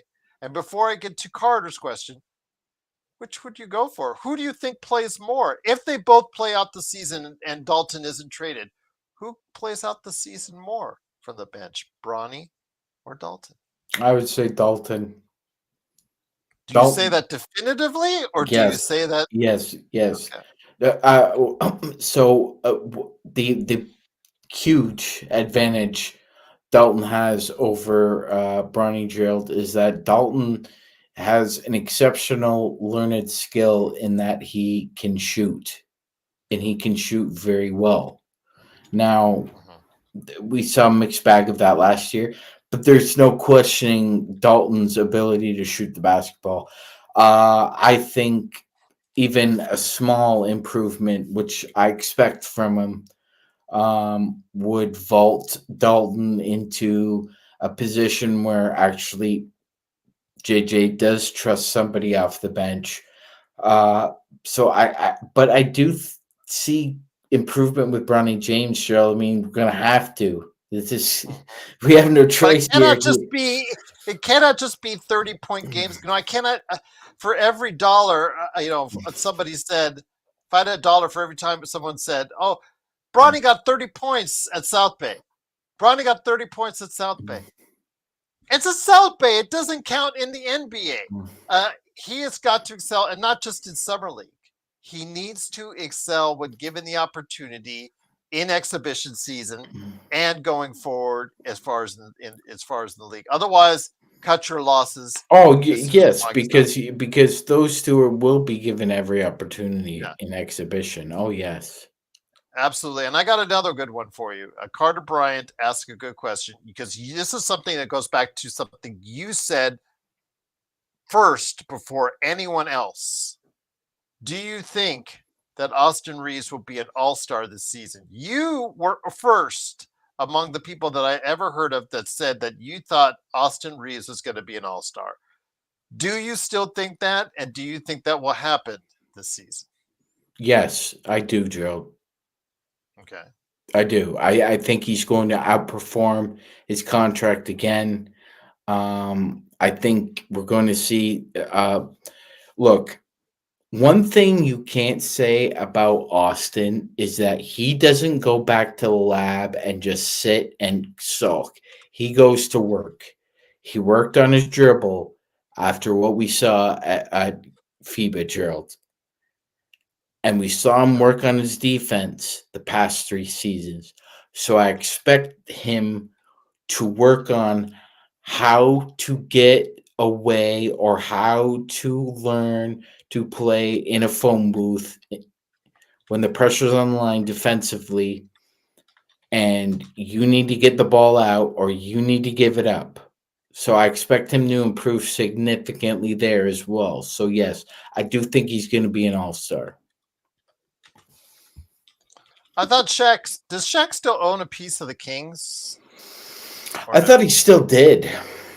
Okay, because Johnny's saying sign Shaq's son. Why would he want to go to the Lakers when his dad owns a piece of the Kings? If that's the case, Vivek should sign Shaq's son. Is that Sharif? Yeah, I think it's Sharif. Because remember, he was in the G League team when that was still the G League night that was here in Vegas that has died a horrible death. Oh no, my bad. Our mistake, Gerald. Yeah, he officially sold his stake in the Kings. Oh, okay. He just had it. He had it for a cup of coffee and then decided to sell it. Okay. 805. Thank you so much again. Happy 4th to everyone. What's on the grill at the barbecue? For me, I'm going with Italian from Buca di Beppo. I'm ordering that. Filipino food, some of which we'll be cooking straight up. It'll be authentically cooked. And then I'm also getting some famous capriotti sandwiches as per requested. So that's my party. Joe is here. Joe, I'll put you up there on the screen. Yep, eating like Sean. See, I told you he would do it. So there you go. We already called this about 1 hour and 15 minutes ago. But Joe Soro's here. Make sure you check out Joe Soro in about 42 minutes on his channel. Right there, talking about the Lakers and the Dodgers. It is Joe Soro. Joe, good to have you here. Yay, we have Jaxson Hayes back in the fold. Yay. I mean, it's okay for what it is. You like him much more than I did. You thought he had a better season than I did. I think there's still flaws in his game. But again, he's not playing starting center. He's not starting center, so we don't have to worry about it. 10 to 15 minutes, get a few lobs. It's not going to hurt you as much as some of his flaws that stick out. So for $2.8 million, a veteran's minimum, that's not too bad as far as the options that were had available. What are your thoughts on the signing of Jaxson Hayes? Again, when it comes to the point where I said to Magic earlier, it's like when you dumped your girlfriend and then you realized maybe that girl was kind of all right to go ahead and stay with because you couldn't find anything better out in the open market. And the girl says, you know what? All right, I guess I'll take you back. I was surprised. I think the Lakers did want Al Horford, although reports are saying he's going to go with Golden State. Mm-hmm. Could go with Denver if the Jonas Valanciunas rumors. It looks like he's going to Greece. I don't think there's. I just don't think there's a reason why a report like that would come out unless it was happening. But I don't know. I would have preferred Al Horford. There's a team concept. There's a talent that's still there. There's a leadership. There's experience. There's all that there. I would have liked to have had that with the Lakers because I think it would have helped DeAndre Ayton and might have given the Lakers a leader in the locker room that wasn't LeBron James. LeBron James has a warped leadership quality. That's for sure. It's geared towards what he wants. And when I say what he wants, it's what makes LeBron feel good. Now, when you look back at the Michael Jordans, the Kobe Bryants, in most recent history, when you look at their leadership, they're maniacal a-holes, but it was about winning. As long as you help them win, they were with you. But if not, then you were dead. With LeBron, it's about making himself feel good. You know, he's got to have his cookies in his airplane, otherwise he's going to leave. Jaxson Hayes does serve a purpose. I believe he played probably his best basketball between February and March, from my view. I thought he was really good at getting to the basket and getting those lobs like we thought he would. Maybe he'll improve a little bit now with a training camp and an off season with Luca. I think he's the perfect backup center. I think he's the perfect center to be able to use during an 82 game season. How much he's going to be used in the playoffs? Probably not much, because his skills get, deteriorate in the playoffs. It's just not going to be something where he's going to be able to use it there. So that's my view on that. And then now the Lakers can focus on possibly getting a trade or some kind of acquisition for the BAE of a player that will help them on the perimeter as well in scoring and maybe a threat. And they'll probably have to not guarantee and Shake Milton, because they have already 15 players on the roster. They're probably going to, because they have until the 20th to not guarantee on the roster as well for Shake Milton. So to free that space up, hopefully they'll get someone, like you said, a little bit better with the BAA. Before I get it back to Magic Man, Sharon said, I think Sharon, his keyboard is right on where the mic is, so that's why I don't think he can move it. Is that correct, Sean? Yes, that's correct. Yeah, and I also like the breathing. Yeah, I'm trying to mute it. When he's typing, I try to mute it as fast as I can. So I apologize if I don't do it fast enough. So that's on me. When he tries to type, I try to. It reminds me of that Family Guy episode. Yeah. Yeah. Before I get to Sean, the question was asked by 805 on the super chat. What you got cooking on the barbecue for tomorrow? I have no idea. You have no idea. You're not prepared. I told you. I got Filipino food. I've got Capriati's Bobby's. I've got. What's going on the grill first, Gerald? What goes on the grill first? It's not going to be heated up. I think it's going to. The only thing that comes close to the grill would probably be some Filipino food. I don't know exactly which type that they're doing. I know some nilaga. I know some other types of food are going to be served and whatnot. But I think if there's anything as far as for meat dishes, it's going to be put in the oven or the grill. Here, but the other ones are just going to be picked up by me as far as some nice submarine sandwiches and some nice Italian food to go along with it. So there you go. But Joe, can't believe you usually anyone using a good smoker? They're the best. They're the best. Well, what did you have for Canada Day? I had some really nice spare ribs. There you go. Did you put them on you said the smoker, correct? Mm-hmm. There you go. Smoker. Indeed. I prefer a smoker to a grill, honestly. Mm-hmm. I don't think Rui is untouchable, just to answer the chat, because remember, it's an expiring contract.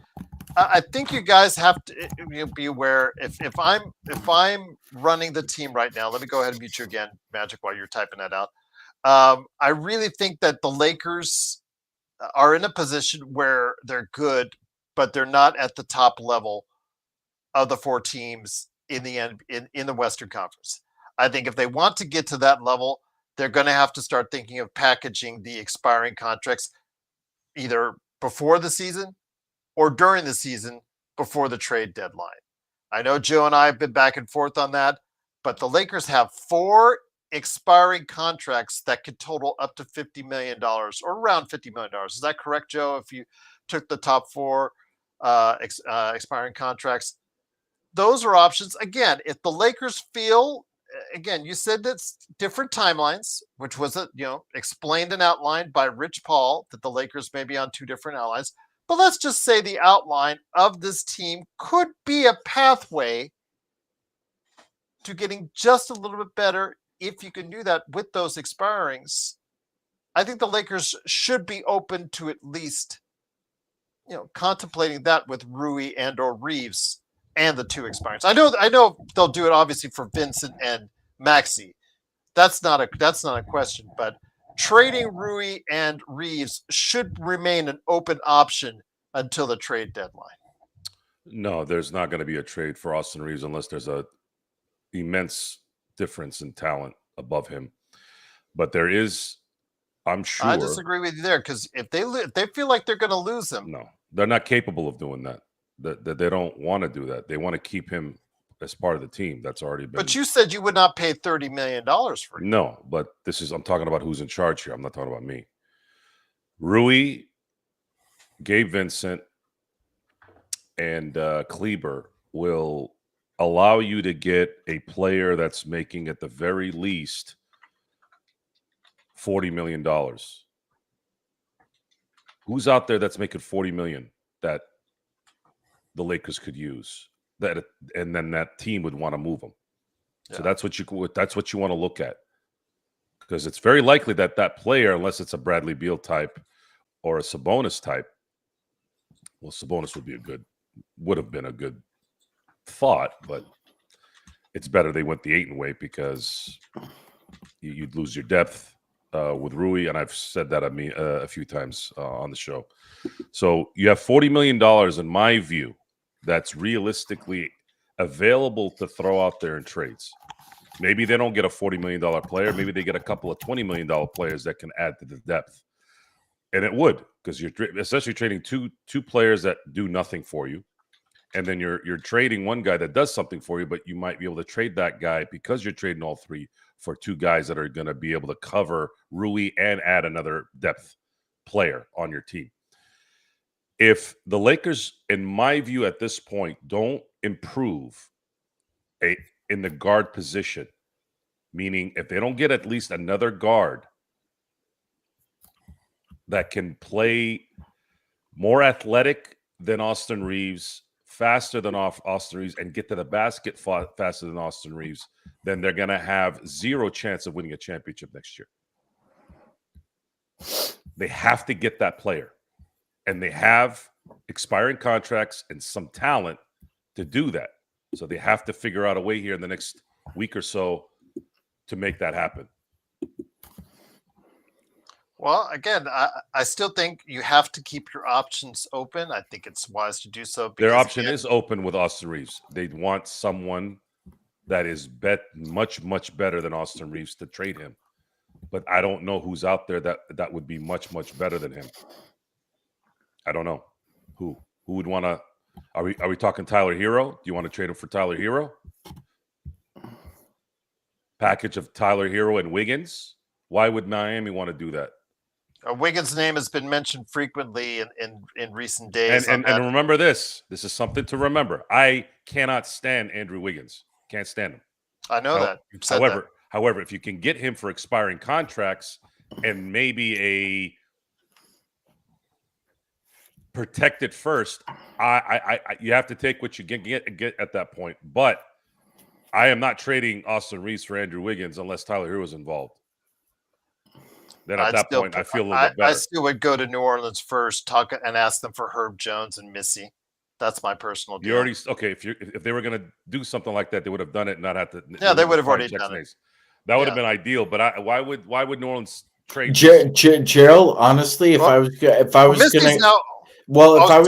answer this question. Not on this team. Missy what is that? Semicolon I. Not on this team. You put Tyler Hero on this team.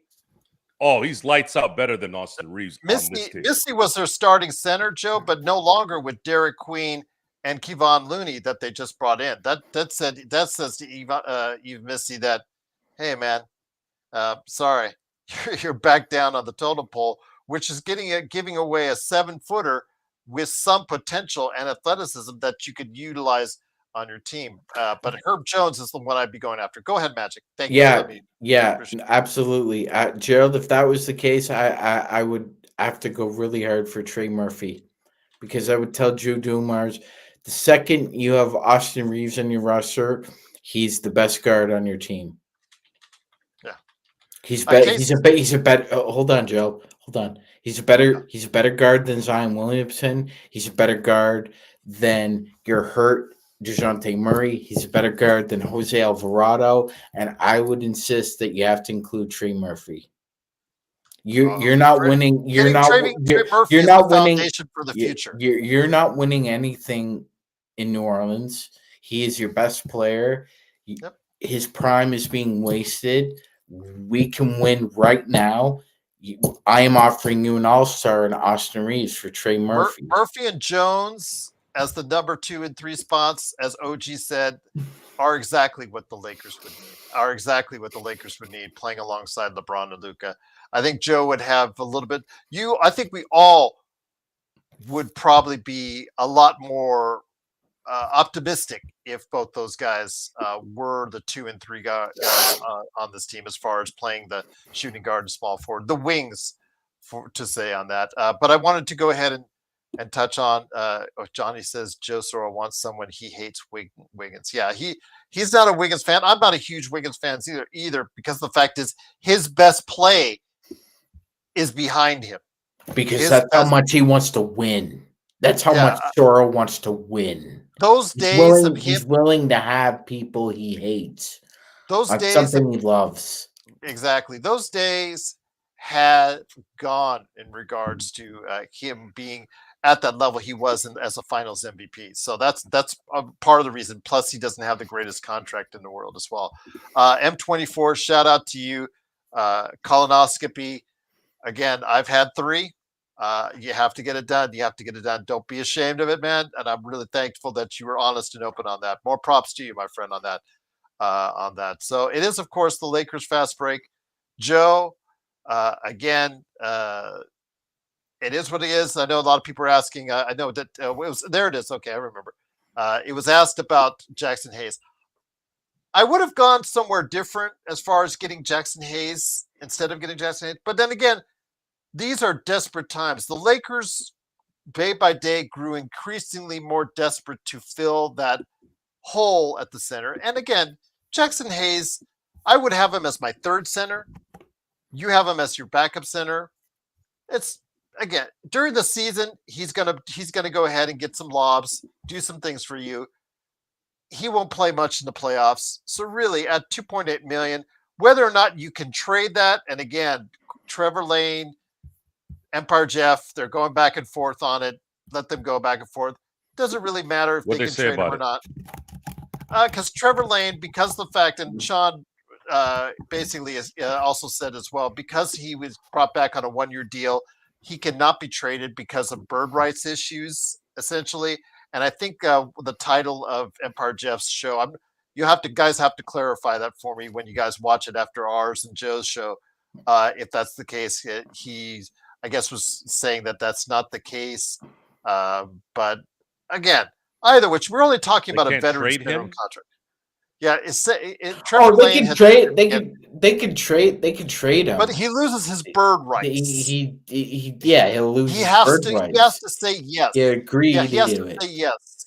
Yeah, he has to suppose. According to Trevor Lane, he has to say yes to the trade because in doing so, let's say Miami wants to trade for him or part of a deal to trade for him. He has to say yes to the trade because he'll lose his bird rights when he gets traded. This is Jaxson Hayes? Jaxson Hayes, mm-hmm.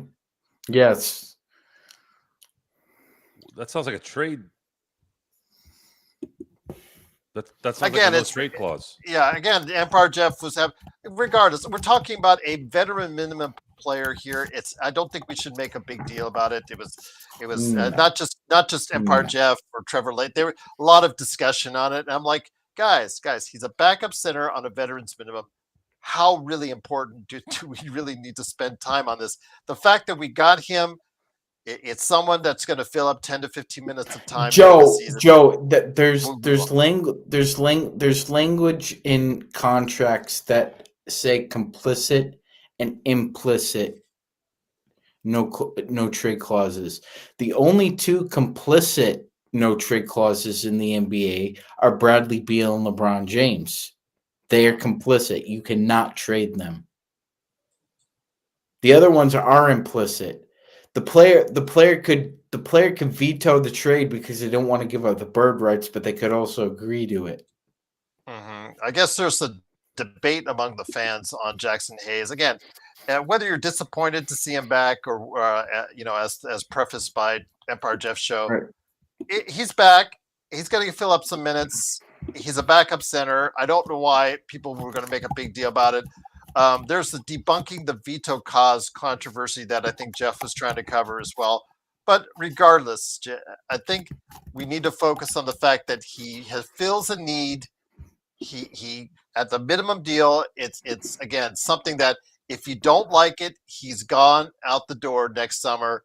You can make changes. You've got a big cap space. and find better people going forward if it doesn't meet your needs right now, Joe. Yeah, the investment isn't too high, and he's continuity as well.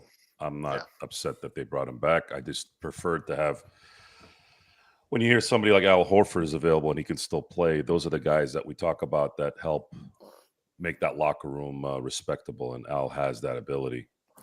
But Rob and the Lakers right now, if they want to make their lives a little easier on this last run with LeBron James, they're definitely going to need to add some perimeter help without giving up their main guys, unless they're getting a ridiculous amount of improvement in those positions. And while I'm talking about Miami and Wiggins and Tyler Hero, I'm also thinking, well, maybe we need to stay away from Miami because we haven't had a good experience with Miami whenever we've gone over there. Kendrick Nunn, Gabe Vincent have been absolute disgusting signings in LA. Some of the worst signings that I can remember as an LA Laker fan. So maybe the third time is not going to be the charm, unless the deal is so ridiculously our way, which I don't believe Pat Riley would allow anyways. Once again, it is the Lakers Fast Break. It is Joe Sorro, who will be coming up with his own show on the Joe Sorro channel on YouTube in about 23 minutes, along with Sean Grice. Thank you so much again for joining us. Sean, before we head on out, because I know Joe's going to be on in 20 minutes, I'm just going to edit these shows, and I'll try to hop on there with you guys. I don't know if you're going with Joe, but if you do, I'm going to hop on here after I get my shows up on the air. But he invited me, so he's got no choice. Oh my God! Doesn't he usually regret inviting you? Aren't you a guy that, when you have the party and you come in with the kegger or you come in with the six pack, you just go? He has that look like, what did I do? What did I do? And then you just go ahead and you ham it up and you go right there. By the end of the night, you have the lampshade on just to piss him off. I would never do that in Joe's house. Oh, that's me. I forgot. I'm sorry. But go ahead, Sean. When it comes to the Lakers, again, I'm not satisfied with this roster fully. Mm-hmm. I think this is a okay roster. It's a decent roster. Mm-hmm. 45 to 47 wins is what I'm thinking that Vegas will target at. But I think there's room for more. I know that, again, Joe, there's going to be the happy day when Walter takes over and the Guggenheims take over and the changes will be made down the line. And I understand with Jeff that there's going to be that magical point in time in 27 when the Lakers have some cap space and they'll be able to go ahead and spend out in the open market. Those days, great. But you have Luca in great shape now. You have LeBron, however you think of him, still able to get you 25-5. Austin can get you 25-5. Now you have a center that, depending on if his mood hits him, can get you 20-10. That's the case. This is a team with some viable options. It just needs some tweaking to really make an imprint on where you can go with this team. And if things fall the right way, you never know what they can do in the playoffs. Yes, they need depth added on to the depth that they have now. Not over depth, like they're not overly depth. They're not an abundance of depth. My point is they need to somehow acquire talent that adds to what they have right now by relinquishing the dead weight. What Joe is saying is you need to find complementary depth. Because you have to make sure this next run, LeBron doesn't exceed 32 minutes a game. He can't. If he still plays 36 minutes a game, then he's going to be cooked by the end of the year. The other thing is, maybe a lot of the reasons why he's cooked at the end of games is, or the reason why he's been bad at the end of games, because he is cooked. Now, I'm throwing a little bit of a friendly bone there. That's not necessarily true, because even when he was at his heights, he still struggled at the end of games. He hit on sometimes, but he didn't hit on most times. That's just how LeBron is. My hope is JJ Redick comes into the season fully equipped in the mental part of this, that he is going to make sure he has plays ready for Luka Doncic in those games. If he keeps setting up plays for LeBron James, then I'm not going to really take anything this team is doing seriously this year. I'm just not. LeBron James has never been a consistent clutch player his entire career. He's not that guy. He is. He's got a legit argument of being probably the greatest 1 through 3 player, 1 quarter, 2 quarter, 3 quarter player in NBA history. You could argue that, but he's not a 4th quarter player on a consistent basis, and he's definitely not a last 2-3 minute player. He's come through in those times here and there, but it's never not the same thing. It's not the same thing, right? And the worse he gets in terms of his age, it's not going to get any better. So you have a guy that has a clutch gene. Please start getting the damn ball to Luka Doncic so he can make those plays. Stop giving the ball to LeBron. Have LeBron be the decoy, if he is a decoy.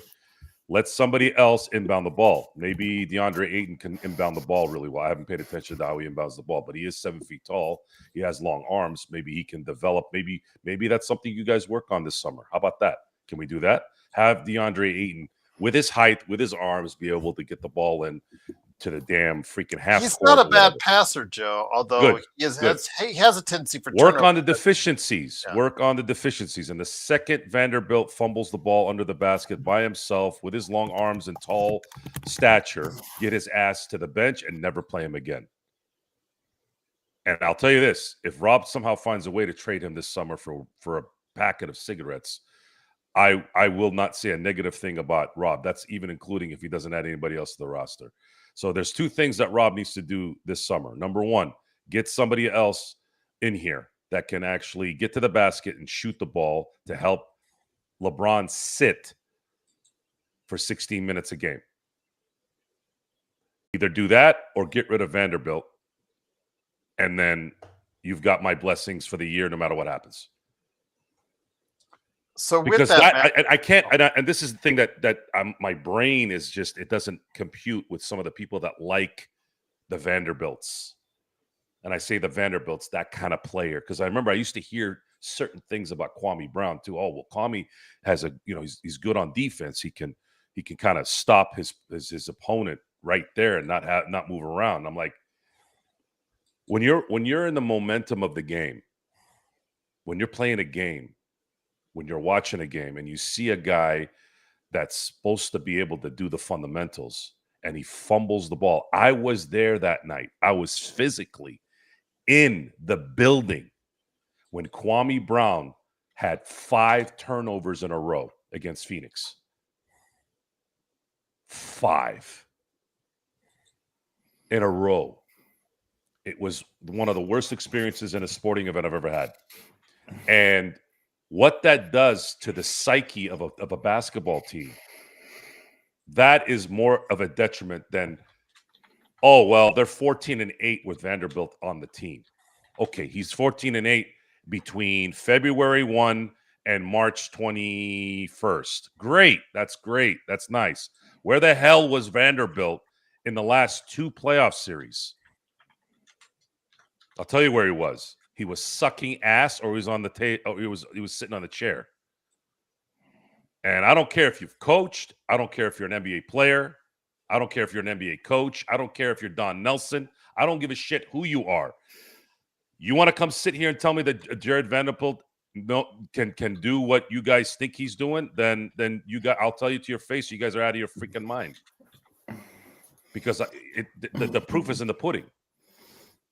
It's 4-1, 4-1, 4-0 the last 3 mother effing playoff series. That is my credibility. That is my backup. 2 playoff wins in the last 3 playoff series. 3. Nick T, you're conveniently forgetting what happened the night before. That's less than 1 win in a series. Less than 1. That means when you look at the percentages, it's 0.8, 7. You haven't even won a damn game on the average in the last 3 series. That is my credibility. That's what I can check mark. No matter what you think, say, do, hover around, doing whatever it is that you do, That is my backup. Results. In this world, there's only one thing that matters. When you're in a marriage, what is the number one thing in a marriage? Results. What happens at work? What is the number one thing at work? Making sure your clients get the results. You guys getting where I'm going with this? Yes. Okay. Now you guys have seen what's going on in the world, right? You know what? Yes. You know why that is? Lack of results. I'm just going to say this. Yes, Nick T. He did get that last second tip in shot. Who's talking smack? Nick T. Oh, wow. How But, we hold on, forget again, let the me just say Indiana this. game? What happened the night before in Chicago? I bet LeBron if you ask James is better than LeBron, Tim Duncan. if you ask LeBron what is the worst minute of your career, and he's going to go right to that Chicago game as the worst 1 minute of his career. I've never seen LeBron look as inept as a basketball player in that span of a minute. Was it 90 seconds? Wasn't It less. was around 90 seconds, yeah. Around 90 seconds in Chicago. And I hopefully will never see that again from one of the greatest basketball players of all time. But yes, that was not a shining moment where there was 3 mistakes in a row, back to back to back from LeBron. And missed rotation, 3-point shot, inbound pass stolen, 3-point shot, missed rotation, 2-point shot. He gave up 8 points in about a minute. Yes, absolutely. And Josh Giddey, yes, as Xbox will tell you, looked like a hero there. Oh yeah, Gerald, the hero of Midway. Meanwhile, that game cost the Chicago Bulls a coin flip that would have gotten them the first pick in the draft, and they would have gotten Cooper Flag. But everybody in Chicago enjoyed the Giddey half-court shot. It did. Yeah, that's correct. It did. It did. Well, Chicago has to blame LeBron now for missing out on Cooper Flag. Yes. Yes. Yes. Yes. Yes. Yes. That's what you get, Reinsdorf, on your way out. Yes. Because they would have vaulted right to the number 1 pick. Absolutely, they would have. But again, it is what it is. And they haven't. The thing is, they value Josh Giddey so much, they're letting him. They're going to sign him, but they're letting him just sit out there as a restricted free agent, not making him feel good at all. But again, he'll acquiesce because no one else can sign him to a big fat contract. And Xbox, yeah, I think he'll stay a Chicago Bull because I know he's a big favorite of yours, but we'll see. Nick T said LeBron got that phone call to blow that game. Could have been. We'll see. We'll see if there's a federal investigation 2 years down the line. And there you go. Alan said if the pick wasn't ordained to Dallas. Are you suggesting frozen envelope like we do about the Knicks? Then there you go. Because they already did that with the Bulls once. Mm-hmm. Absolutely. Xbox says yes. Giddey is the ladies' man. Well, it depends how old the ladies are, but need I digress on Excuse that? me? Because Xbox loves Giddey. What's this Diddy crap that's on the chat? Giddy, not Diddy. I'm reading Diddy. Oh, Joe Diddy. JSJ is calling you Joe Diddy. Okay. I'm seeing the chat now. So open mouth breathing Diddy. Anyways, never trust. Joe. Never trust an open mouth breather. Never. Been saying that for 30 years. Don't trust that guy. Never did. Okay. For more of that scintillating observation, Gerald, before we head on out, I just wanted to say today we lost Michael Madsen. Yes, Mr. Blonde.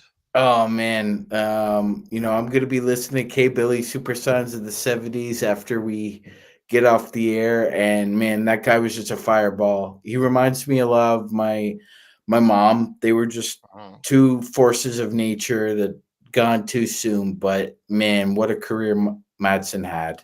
Virginia Madsen, his sister, made a statement to Variety today. I think that fits Michael Madsen very well. As Michael Madsen himself put it, he was a leading actor in a villain's body, I think, or something. He said, paraphrasing something like that, but I think it fits to a T, because he felt like it could have been something more had a couple things worked out. But his career was still strong, still good. And rest in peace, Michael Madsen, who today passed away, I think at age 67. Yes, Nick T, at age 67 indeed. But for July 4th, he was supposed to be Vincent Vega. That's right. That's right. Yeah, he was, because he's such a favorite. He was such a favorite of Tarantino. He's a perfect Vic Vega. Yeah, absolutely. But before we head on out, I want to mention that we are going to be off for the July 4th holiday. Want to go ahead and spend it with the family, unless something happens in the afternoon. If there's breaking news, then obviously we'll pop on to go ahead and do it for you. But I do want to say our next day, regular scheduled day, is Saturday, because the Lakers start the California Classic. It's at 3:30 p.m. I'll have it up for you guys on playback.tv/Lakers Fast Break. That's playback.tv/Lakers Fast Break. You join us there. I'll get you VIP. You can watch along with them on ESPN2, or if you just want to watch through us, there you go. Sean, Red Panda. That should have been the news story of the week in the NBA. Red Panda broke her wrist. I know. That was terrible, Gerald. Yes. But they. How many times did we see her during the season, my friend? Fantastic. Yes, she is fantastic. But they said she'll make a full recovery and will be able to be back for the start of the NBA season, Gerald. She just looked stunned. When she fell, she looked stunned. If you want to see what stunned looks like, watch the video of Red Panda falling and just her on the ground, just for like 5 seconds there, just stunned. Yes. Hey, you know what? I don't wish ill on anyone or injury on anyone, because Red Panda is fantastic. But she is. In a weird way, I'm glad it was her having a faux pas as opposed to the lady with does the bow and arrow and the balancing. Yeah, that would not go well if she messes up. No, or the chairman.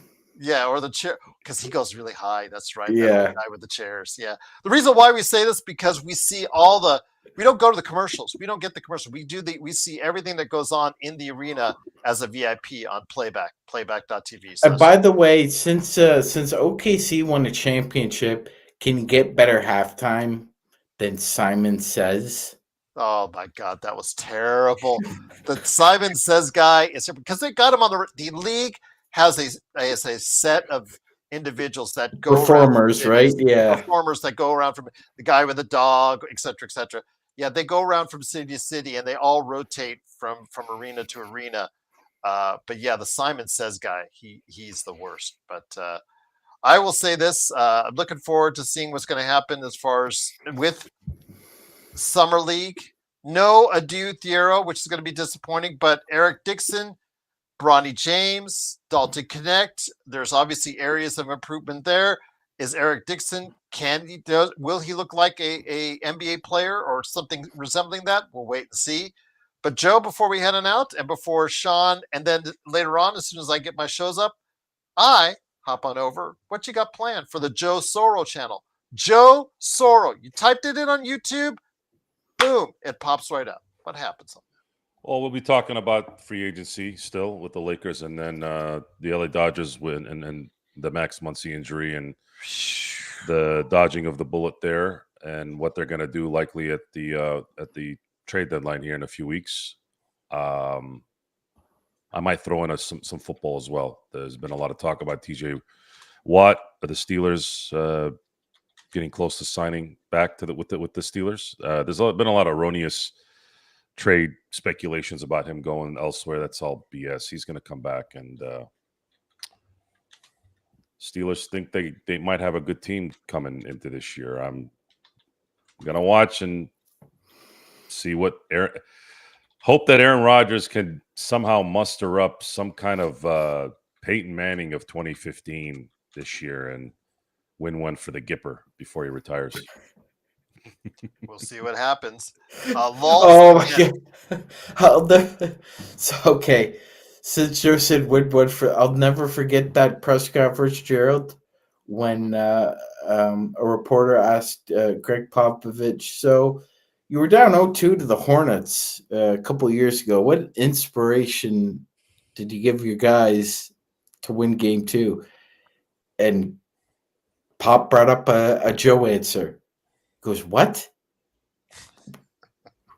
Why am I going to talk about the Hornets from 2 years ago? What does that have to do with anything? You know, if we go talk about the Hornets 2 years ago, I might as well talk about the Gipper." So whenever the Gipper comes up, I immediately go to that. there you go, indeed.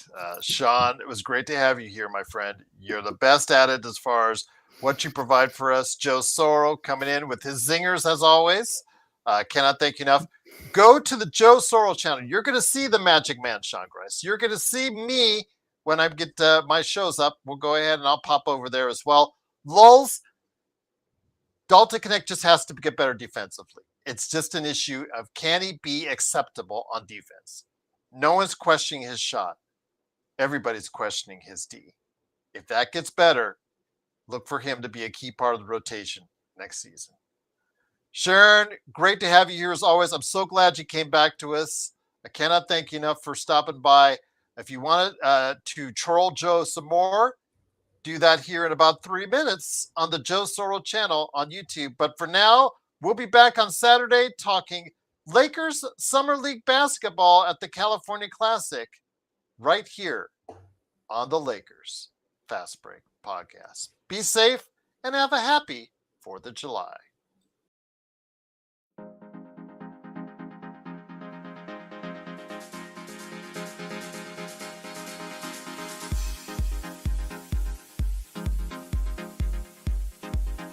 What do you have for dessert on 4th of July? For us, cookies, s'mores, and maybe a chocolate cream pie. Although apple pie is usually the American tradition, but chocolate cream is better.